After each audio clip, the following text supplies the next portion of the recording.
I call Catherine Delahunty. Opportunity to talk about the labour market estimates, which I had something to do with, as well as my colleague Denise Roach, and just listening to the Minister speaking about how fabulous everything is in terms of infrastructure. It always rings harsh in my ears when I walk down K Road or Lambton Quay or all the other infrastructure lying around the country, and in every second doorway there's a person lying on the ground or putting out a begging bowl, which is not how I grew up. This is not Aotearoa I grew up in. So if the labour market's going so great and infrastructure is also wonderful, why for the last few years has it got worse and worse and worse? And there are more and more people who people don't want to see, who cannot survive in the labour market as it now stands, in the great successful national government of the last God knows how many years. It is very disturbing for people with a conscience to see it. And it's not individual failure, it's structural failure.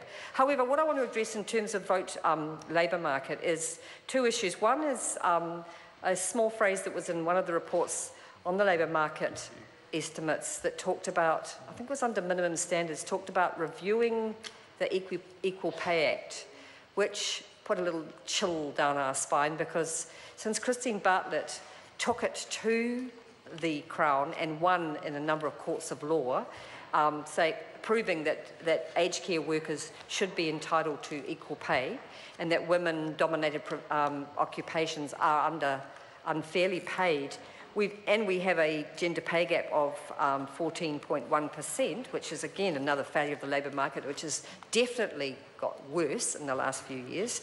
The government's now talking about changing the Equal Pay Act 1972 and how they might change that as a result of a court decision that finally was able to show in law that women are not fairly paid is a worrying thing, because it has real meaning and therefore there is real risk, because it may mean the government will change the law to prevent us from doing what's right. And I had a bill that would have made the Equal Pay Act amended to make it more transparent, which didn't go far, but when it got introduced, it became famous due to the meltdown by the Employers and Manufacturers Association CEO, which some people will recall with horror.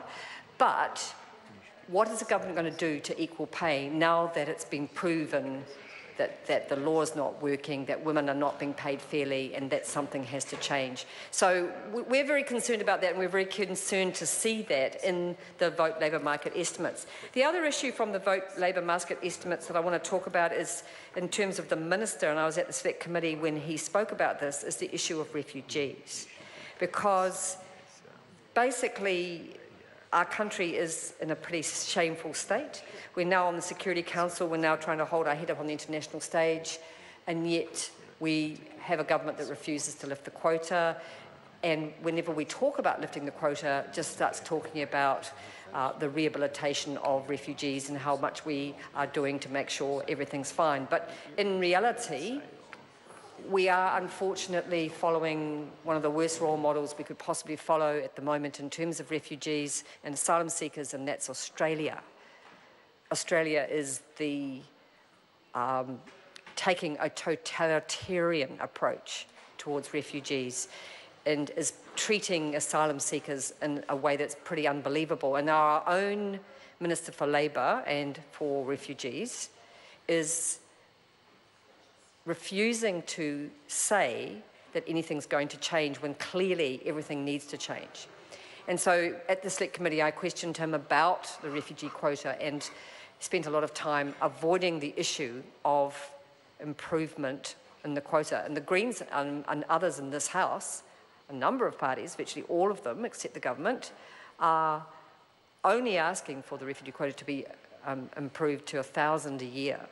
But the reality is that the government is more influenced by the scare tactics and totalitarianism of the Australian government's attitude towards refugees than it is by the voices of reason and from all the other parties. And that's what the Minister of Labour has said in the Vote Labour market report, that that there is no indication of an improvement there. And only in the last few days, something really disturbing has come to light about that. I call